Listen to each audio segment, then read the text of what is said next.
जिल्हा परिषदेचा आरोग्य विभाग आहे। या आरोग्य विभागाच्या अंतर्गत सफाईगार कंत्राटी कर्मचारी भरले जातात आणि याचं कॉन्ट्रॅक्ट बोगस यशोधरा महिला औद्योगिक संस्था जी नाशिकची आहे त्या संस्थेला हे कॉन्ट्रॅक्ट दिलं। 3 वर्षापासून ही संस्था पाठीमागे उभ्या असलेल्या कामगारांची पिळवणूक करत आहे।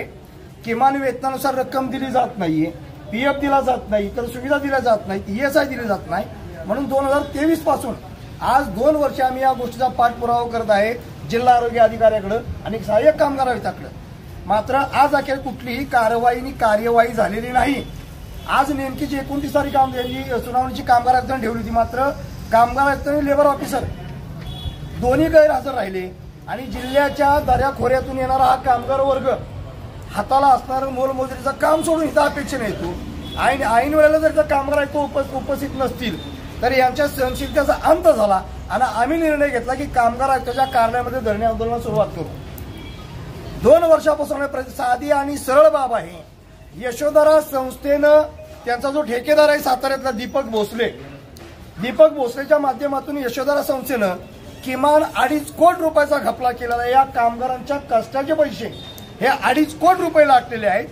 त्या संस्थेचे इन्स्पेक्शन लावा, त्यांच्यावरती फौजदारी गुन्हे दाखल करा, त्यांच्यावरती अॅट्रॉसिटी दाखल करा, प्रचलित कामगार कायद्यानुसार त्यांच्यावरती गुन्हे दाखल करा, ही मागणी घेऊन आम्ही चाललेलो आहे। मात्र कामगार आयुक्त इथं उपस्थित नसल्यामुळे आमची सहनशीलता संपली।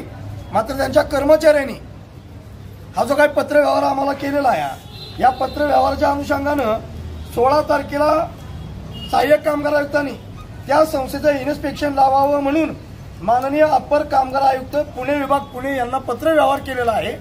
हा पत्रव्यवहार आम्हाला उपलब्ध करून दिला। या पत्रव्यवहारानं आम्ही समाधानी। दुसरी गोष्ट, त्यांनी सुनावणीची तारीख 4 ठेवलेली, 4 एप्रिल। त्यामुळं 5 दिवसांपुरतं हे आम्ही आमचं धरणे आंदोलन तात्पुरतं स्थगित करत आहे। याची नोंद आरोग्य अधिकारी, संबंधित यंत्रणा आणि सहाय्यक कामगार आयुक्तांनी घ्यावी। 2.5 कोटी रुपये अफरातफर करणाऱ्या कामगारांच्या टाळूवरचं लोणी खाणारा दीपक भोसले आणि यशोधरा महिला उत्पादक संस्थेवरती कारवाई न झाल्यास आम्हाला आंदोलन तीव्र करावं लागेल, याची नोंद घ्यावी।